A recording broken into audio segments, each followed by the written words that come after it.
네, 오늘 마태복음 18장 1절부터 4절까지 말씀을 함께 봉독했습니다. 오늘 말씀의 제목은 누가 큰 자인가 라는 제목입니다. 예수 믿는 대부분의 사람들이 기도에 굉장한 큰 힘이 없이 그렇게 살아갑니다. 어, 만약에 우리 기독교인들이 기도의 힘을 회복한다면 불신자들과 함께 살아가지만 아마 여러 가지 싸움이 되지를 않을 거예요.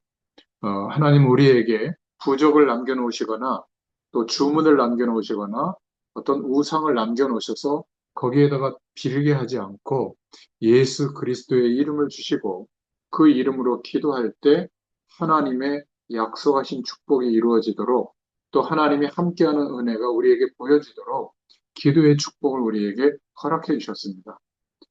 그리고 두 번째로 생각할 것은 그래서 우리가 이 기도의 축복을 좀 안다면 달라질 텐데 예수 믿는 사람이 잘못 알고 있는 게 뭐냐면 뭔가 좀 살아가는데 좀 다르게 살아야 되는 것처럼 생각합니다. 예를 들면 예수님 안 믿는 사람이 우리에게 사기를 쳐도 우리가 그걸 따지고 묻고 막 법에 막 호소하고 이러면 예수 믿는 사람들이 왜 그래? 이렇게 얘기합니다. 예수 믿는 사람은 사기를 당해도 어려움을 당해도 가만히 있어야 되는 것처럼 생각해요. 그거는 굉장히 틀린 생각입니다. 예수 믿는 사람조차도 그렇게 생각하는 경향이 있고요. 여러분, 예수 믿는다고 하는 것은 하나님의 자녀가 되는 거예요. 신분이 바뀌어지는 거죠. 그리고 하나님이 함께 하시는 축복을 누리는 겁니다. 이 힘은 엄청난 힘이죠. 우리의 삶의 어떤 모습이나 태도나 또 사람들을 무조건 용서하거나 뭐 이런 것들이 예수 믿는 어떤 티를 나는 게 아닙니다. 진짜는 우리의 신분이 바뀌어진 것이죠. 그래서 우리가 기도의 힘을 회복한다면 세상에 알고 있는 그러한 좋은 것들과는 비교가 되지 않는 인생을 살게 될 줄로 믿습니다. 그 힘과 은혜가 우리에게 정말 있다면 우리가 이 땅을 살아가는 그 동안에 많은 사람들을 돕고 살릴 수가 있게 될 줄로 믿습니다. 자, 그래서 오늘 누가 큰 자인가? 본론으로 첫 번째 생각해 볼 말씀은 세상 사람들의 방법이에요. 자, 지난 주간에 마태복음 17장 후반부에 보면 제자들이 뭐 대단한 변호사의 체험도 하고 또 그리스도의 고백도 했지만 당면한 세금 문제 해결하지 못할 정도로 현실 문제가 왔을 때 고민하는 모습을 살펴봤죠. 자, 오늘은 어떤 내용이냐면 예수님에게 천국에서는 누가 더 크냐 이 질문을 하고 있는 겁니다. 여러분 이 질문이 바로 세상 기준으로 살아가는 질문이거든요. 그러니까 세상 기준으로는 당연한 질문이에요. 이것을 우리가 너무 모르거나 무시하거나 여기에 빠져서는 안 됩니다. 누가 큰 자냐? 내가 더 크냐? 내가 더 크냐? 네가 더 잘 나가느냐? 내가 더 잘 나가느냐? 이런 질문이거든요. 이게 세상 사람들이 살아가는 방법이죠. 세상 사람들은 싸워서 이겨야 된다고 가르쳐요. 이기려고 하니까 누가 더 높냐? 이게 중요한 말이 되잖아요. 이게 세상 사람들의 방법입니다. 그래서 늘 그것을 신경 쓰면서 살아가는 거예요. 싸워서 이기지 못하면 죽는 거잖아요. 장사도 그렇고 모든 것이 다 그렇습니다. 그래서 이 부분을 우리가 세상 가운데 여전히 살고 있기 때문에 너무 무시해서는 안 되지만 예수 믿는 우리는 그렇지 않습니다. 예수 믿는 우리는 이런 세상의 방법과 기준보다 더 높은 하나님이 허락하신 영적 비밀을 알고 있어야 될 줄로 믿습니다. 만약 모르면 간혹 우리도 이런 유혹에 넘어가기가 쉽죠. 제자들이 하는 질문처럼 천국에서 누가 더 큰 자입니까? 이렇게 물어보는 그런 기준에 넘어가기 쉽습니다.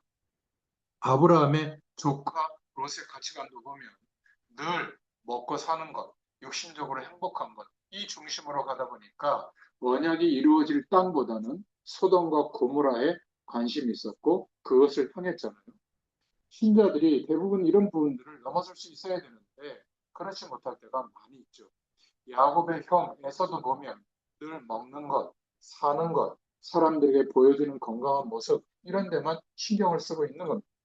우리가 기도하는 가운데 살아가는 삶의 기준들 정도는 넘어설 수 있어야 될 줄로 믿습니다.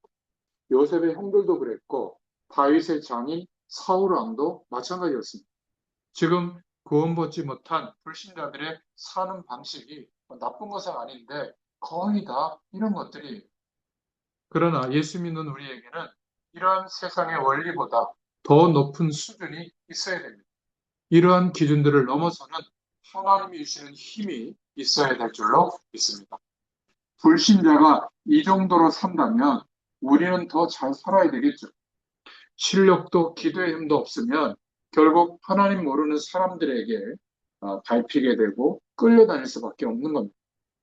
별 그렇게 대단하지도 않는 세상의 일들.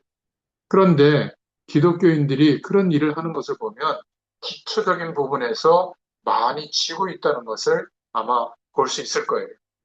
그러나 우리는 경쟁으로 이기는 정도로 살아서는 안 됩니다. 가정, 부모, 과거를 원망하면서 살 시간이 없어요. 육신적인 면에서도 지면 안 됩니다. 노력을 해야 되죠. 그런 신앙생활을 하면 안 됩니다. 우리는 신앙생활하면서 가족이나 원망하고 이웃이나 원망하고 또 교회 안에서 보면 장로들끼리 원망하고 집사님들끼리 원망하고 그런 신앙생활하면 안 됩니다. 그러면 이미 기초적인 부분에서 불신자들에게 지고 있는 것이죠.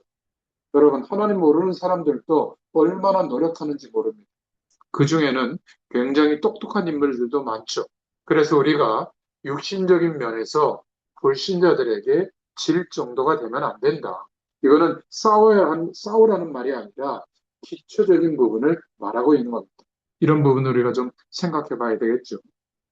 그렇다면 두 번째로 성도들이 모든 삶에서 이길 수 있는 구체적인 방법은 어떤 것이어야 하는가? 우리가 생각해 볼 첫 번째는요. 경쟁에서 이기는 것이 아니라는 거예요. 우리는 하나님의 자녀이기 때문에 받은 축복을 기억해야 됩니다. 영원한 축복을 받았죠. 구원을 받았습니다. 하나님이 함께 하시는 은혜를 받았고 사망에서 생명으로 옮겨졌죠. 지금 왕으로 주인 되셔서 역사하시는 하나님 나라의 통치자이신 주님이 성령으로 우리와 함께 하십니다. 그렇다면 우리에게 지금 하나님의 나라가 임해 있잖아요. 이런 것을 기억해야 돼요. 경쟁에서 이기는 게 아닙니다. 성삼위 하나님의 임마누엘 함께 하시는 비밀을 회복하면 됩니다. 그래서 우리의 배경은 지금 임해 있는 천국 배경, 이러한 영적 사실임을 잊지 말아야 됩니다. 하나님의 자녀들의 방법은 네가 나으냐, 내가 나으냐, 네가 높으냐, 내가 높으냐 그런 수준이 아니에요. 우리는 하나님의 자녀이기 때문에 그 신분 때문에 그리스도로 말미암아 상상할 수 없는 굉장한 축복을 받은 사람들입니다. 그래서 오늘 제자들의 질문 가운데 불신자가 어떻게 사는가 하는 것이 보여져야 되는 거예요. 무시할 수는 없습니다. 우리도 노력은 해야 되죠. 그러나 더 중요한 것은 그런 정도로 사는 인생이 아니라는 거예요. 우리는 성삼위 하나님의 비밀, 임마누엘의 비밀, 하나님이 우리와 함께 하시는 축복을 누려야 될 줄로 믿습니다. 저와 여러분은 하나님의 자녀예요. 오늘 마태복음 18장은 바로 우리가 누려야 될 진짜 배경이 무엇인가? 우리의 배경은 천국 배경이다. 이러한 영적 사실들을 알면 굉장해집니다. 그래서 오늘 18장 3절에 뭐라고 말하고 있죠? 예수께서 한 어린아이를 불러 그들 가운데 세우시고 이르시되 진실로 너희에게 이르노니 너희가 돌이켜 어린 아이들과 같이 되지 아니하면 결단코 천국에 들어가지 못하리라. 이렇게 말하고 있잖아요. 이 어린아이들 같이라는 말이 childish라는 영어로는 유치하다는 뜻이고 childlike라고 하는 뜻은 순수한이라는 뜻인데 성경 말씀은 후자를 말해요. 어린아이처럼 단순하고 순수한 그러면서 확실한 믿음을 가져야 한다. 그걸 말하고 있는 겁니다. 정말 하나님의 능력을 믿지 않으면 이렇게 순수하고 확실하게 믿을 수가 없죠. 복잡하게 계산할 수밖에 없잖아요. 어린아이처럼 유치하게 되라 그 말이 아니라 어린아이와 같은 믿음이 되라. 어린아이처럼 깨끗한 거하고 유치한 거하고는 다르잖아요. 어린아이처럼 되라는 말은 어린아이들은 마음이 단순하고 깨끗합니다. 그냥 믿어요. 그렇게 되라는 말입니다. 그런 믿음을 가져라. 우리는 세상에서 누가 크냐, 작으냐, 그런 정도가 아니라는 겁니다. 상상외로 아무것도 아닌 것 같지만 우리에게 많은 영향을 주는 부분을 말씀하고 있는 거예요. 대부분의 신자들이 사람들 앞에 비춰지는 우리의 모습, 저 사람보다 내가 더 높아져야 되고 잘 돼야 되고 이런 거에 너무너무 신경 쓰고 거기에 빠져들어가고 있습니다. 대부분의 신자들이 하나님이 그리스도로 말미암아 이미 허락하신 축복보다는 세상적인 것에 너무나 많이 흔들리고 있다는 것 오늘 꼭 생각해 보시기 바랍니다. 우리가 정말로 은혜를 받고 나면 그러한 것이 별로 문제가 되지 않고요. 또 정말 은혜를 받고 나면 하나님의 축복을 누리게 되는데 하나님의 은혜를 받지 못하면 매사에 누가 더 높으냐, 누가 더 낫냐, 누가 더 대단하냐, 그렇지 않으냐 이런 거를 신경 쓰는 그런 인생관이 자리 잡게 되어 있어요. 저와 여러분은 정말로 하나님의 은혜를 받으면 교회 안에서도 눈치 보지 않습니다. 뭐 크고 작은 게 뭐가 그렇게 됐어요. 세상의 기준으로 또 교회 안에서 신앙생활하면 늘 부담되고 늘 눈치 보고 그렇습니다. 은혜 못 받으면 그렇게 되어지죠. 여러분이 정말 은혜 받으면 누가 알아주든지 알아주지 않든지 전혀 상관이 없게 되는데 하나님의 진짜 은혜를 못 받으면 세상의 기준처럼 신앙생활도 하게 된다. 그거를 말씀하고 있는 겁니다. 더 중요한 것은 세상에 나가면 하나님의 은혜와 축복을 정말 못 받으면 세상을 이길 수가 없는 삶을 살게 되는 거예요. 그래서 세 번째로 하나님의 자녀로서 남이 나로 말미암아 살아날 수 있을 만큼 하나님이 주시는 힘을 얻을 수 있기를 바랍니다. 적어도 나 때문에 우리의 가정, 우리의 가문, 우리의 직장이 살아날 만큼 기도의 힘을 얻기를 축원합니다. 원칙대로 우리가 살아야 됩니다. 여러분들은 남을 해치거나 그러나 그 본질을 복음의 본질을 넘어설 만큼 원칙을 고수할 그런 사람이 되지 마시기를 바랍니다. 세상 원칙을 넘어선 하나님의 축복을 받아야 될 줄로 믿습니다. 그게 우리의 기준이에요. 우리 때문에 다른 사람이 살아날 만큼 복을 받아야 되는 것. 그게 우리의 믿음의 기준입니다. 저와 여러분은 하나님의 자녀죠. 우리 때문에 모든 사람들이 회복되도록 하는 것, 그것이 우리의 믿음의 기준이 되기를 바랍니다. 우리가 세상에서 살아갈 때 가능하면 세상의 원칙대로, 원리대로 따라야 되죠. 그러나 그 원칙이 본질을 잘못되게 만들 정도로 원칙이면 굳이 그것을 고수할 이유가 없는 것이잖아요. 원칙을 따지면서 다른 사람에게 막 피해를 줄 만큼, 상처를 줄 만큼 원칙 고수할 필요가 없는 겁니다. 우리 기독 신자들은 불신자들하고 경쟁할 필요가 없어야 돼요. 경쟁하는 게 아니라 하나님의 축복으로 벌써 영원한 축복으로 앞서고 있다는 것을 기억할 수 있기를 바랍니다. 그래서 우리는 네 번째로 정말 하나님의 능력을 믿어야 합니다. 주님이 성령으로 함께 하시는 사실을 믿어야 돼요. 혹시 우리 마음 한구석에 하나님의 능력이 안 믿어지고 있지 않습니까? 여러분 자녀와 교회 문제와 인간관계에서 하나님이 함께 한다는 사실이 안 믿어지고 있지 않습니까? 오늘 어린아이와 같이 믿으라 이 말은 정말로 믿으라는 말이에요. 가장 단순하면서도 가장 순수하게 계산하지 말고 하나님의 능력을 믿으라는 말이에요. 정말로 믿어진다면 그러면 걱정될 것도 없어지게 되는 것이죠. 우리의 일, 교회 일, 우리의 모든 것 정말로 하나님의 능력을 믿는다면 어린아이와 같이 믿을 수 있게 될 줄로 믿습니다. 우리가 정말 하나님의 능력을 믿는다면 인간관계에 걱정할 것이 없을 거예요. 어린아이와 같다는 말을 그 말을 하는 겁니다. 저와 여러분이 하나님의 능력을 정말로 믿는다고 하면 제자들이 했던 이런 질문, 천국에서는 누가 큽니까? 이런 질문을 할 필요가 없겠죠. 하나님의 능력을 안 믿고 있으니까 제가 더 높아질까요? 저 사람이 더 높아질까요? 이게 궁금해지는 겁니다. 사람들은 표신하게, 표신하지 않게 비교의식을 다 가지고 있습니다. 자신도 모르게 다른 사람과 비교하면서 살고 있거든요. 잘생겼다, 못생겼다, 그것도 마찬가지고요. 좋다, 나쁘다도 비교를 안 할 수가 없죠. 그러나 하나님의 능력을 정말로 알고 믿을 때만 이런 비교의식을 이길 수가 있는 겁니다. 더 이상 비교당하지도 않고 비교하지도 않게 되는 거예요. 또 하나님의 능력을 정말로 알 때만 이런 비교하는 삶의 태도에서 그러한 비교의식을 넘어설 수가 있는 겁니다. 이게 아무것도 아닌 것처럼 보이지만 일상생활에 굉장히 관계가 있는 말씀이에요.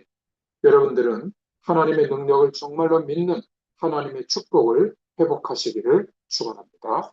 자, 그러면 세 번째로 하나님의 백성은 하나님의 능력을 믿는다면 아무것도 염려할 필요가 없습니다. 여러분 오늘 다음 주와 26년 첫째 주는 좀 기도하면서 차분히 쉬려고 하는데요. 그렇다면 올해 마지막 시간인데 올 한 해를 한번 돌이켜 보세요. 우리가 걱정도 하고 염려도 하고 어려운 일도 많이 있었지만 오늘까지 하나님이 분명히 인도하셨잖아요.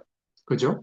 만약에 하나님의 능력을 믿는 믿음으로 인도받았다면 감사함과 기쁨으로 견뎠을 텐데 답답하고 어렵고 스트레스 받고 막 나만 이런 것 같고 그랬다면 오늘이라도 늦지 않습니다. 여러분, 하나님의 자녀된 것 그리고 구원받은 자의 축복이 너무나 크다는 것 저는 이것을 진짜로 알게 됐어요. 그리고 나서 날마다 굉장히 마음이 기뻐졌습니다. 그리고 이 사실을 확신하고 난 뒤에 정말로 많은 하나님이 주시는 응답을 받았습니다. 올 한 해도 그랬어요. 이거는 교만이 아니라 너무나 큰 은혜입니다. 여러분도 아마 그랬을 거예요. 누가 뭐래도 우리가 믿음을 가지고 하나님 앞에 기도하면 하나님이 함께 하시는 응답이 온다는 그런 사실이 저는 확신이 되어졌습니다. 여러분들 그 확신이 있기를 축원합니다. 그리고 우리가 조금이라도 복음을 위해서 일한 것이 있다면 그것은 하나도 없어지지 않는다는 사실도 저는 알게 되었어요. 여러분, 하나님의 백성은 아무것도 걱정할 필요가 없습니다. 오늘 정말 하나님의 능력을 믿을 수 있기를 바랍니다. 여러분이 이 비밀을 확인하고 일상생활, 사회로 나가야 돼요. 이 확인한 결과가 사실이라면 우리의 삶 속에서도 하나님을 정말 믿을 수 있기를 바랍니다. 그러면 정말로 믿어지면 닥쳐오는 많은 어려움 앞에서 흔들리지 않는 우리 자신을 발견하게 될 거예요. 어렵지만 또 힘들지만 그 결과로 믿음을 유지하는 결과로 그 안에서 하나님의 계획이 발견될 줄로 믿습니다. 이런 은혜가 있기를 바랍니다. 오늘 결론이에요. 그래서 어린아이와 같이 하나님을 믿는 자가 큰 자다. 오늘 그렇게 말씀하고 있는 겁니다. 누구든지 어린아이와 같이 자기를 낮추는 사람이 천국에서 큰 자니라. 이 말은 아무 두려움과 계산과 의심 없이 하나님이 함께 하시는 능력을 정말로 믿는 자가 그 사람이 큰 자라는 거예요. 하나님의 자녀이기 때문에 우리가 정말 하나님의 자녀된 그 믿음을 믿는다고 하면 되게 되어 있습니다. 이것을 단순하게 믿는 것이 아니라 정말 믿으면 됩니다. 두 번째로 여러분이 지금 현장에 나갈 때 이러한 믿음이 없이 나가기 때문에 치고 있다는 것을 기억하셔야 돼요.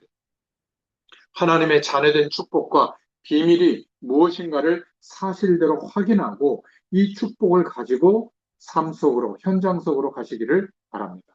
그리고 그것이 사실이라면 어떤 상황에서도 하나님이 함께 하심을 믿기를 바랍니다. 어려움이 왔을 때 그렇다면 낙심할 이유가 없는 거예요. 하나님이 함께 하시는 사실이라면 그렇잖아요. 내 앞에 길이 막힐 때도 낙심할 이유가 없는 겁니다. 하나님이 함께 하는 것이 사실이기 때문에 한번 깊이 생각해 보시기 바랍니다. 한 2주 동안 한 해를 돌이켜보고 또 새해 주시는 말씀을 묵상하면서 우리 인생을 한번 돌이켜 보시기 바랍니다. 분명히 거기에서 하나님의 계획이 발견될 거예요. 그런 믿음을 말하는 겁니다. 세 번째로, 정말 하나님의 자녀라는 사실을 믿는다면 우리는 하나님의 응답을 받게 됩니다. 그런데 이상하게도 기독교인들이 많은 고민을 하죠. 오늘 18장 1절부터 4절은 그냥 본문이 아니라 우리가 좀 많이 생각해 볼 본문이에요. 자칫 잘못하면 우리도 이런 부분에 빠지게 돼요. 내가 예수 믿는데 왜 복이 안 오지? 예수 믿는데 왜 문제가 해결되지 않지? 예수 믿는데 사람들이 나를 어떻게 볼까? 늘 우리는 이런 외형적인 부분에 관심이 많거든요. 어린아이와 같다는 이 말은 어리다고 말하는 말하고 다른 말입니다. 정말로 저와 여러분이 하나님의 자녀라고 하는 사실을 믿는다면 하나님의 응답을 받게 될 줄로 믿습니다. 오늘 하나님의 능력을 믿고 언약 붙잡고 정말 기도가 시작될 수 있기를 축원합니다. 가지고 있는 문제를 두고 기도하기 시작하기를 바랍니다. 하나님은 여러분에게 분명히 응답하실 거예요. 여러분, 이제 한 해를 기도로 정리하고 또 한 해를 소망을 가지고 새로 시작하는 기도의 비밀이 있게 되기를 예수님의 이름으로 축원합니다. 기도하겠습니다. 하나님, 하나님께 감사를 드립니다. 우리에게 새 힘을 허락하여 주시옵소서. 믿음 가진 자가 되게 하여 주옵소서. 누가 큰 자냐? 이렇게 사람들 앞에서 어리석인 질문이 아니라 하나님의 큰 축복을 받은 자가 되게 하여 주시옵소서. 하나님의 참된 응답이 오늘부터 시작되기를 기도합니다. 모든 불신앙이 주 예수님의 이름으로 무너지는 시간이 되게 하여 주옵소서. 지금 내 마음속에 자리 잡고 있는 어떤 불신앙도 모든 불신앙들이 무너지게 하여 주옵소서. 나를 어렵게 만드는 갈등과 모든 불안이 무너지는 시간이 되게 해 주옵소서. 하나님의 자녀임을 확신하게 하여 주옵소서. 그래서 믿음의 성실한 도전을 할 수 있도록 축복하시고 최선을 다하는 삶을 허락하여 주옵소서. 예수 그리스도의 이름으로 간절히 축복하옵고 기도하옵나이다. 아멘.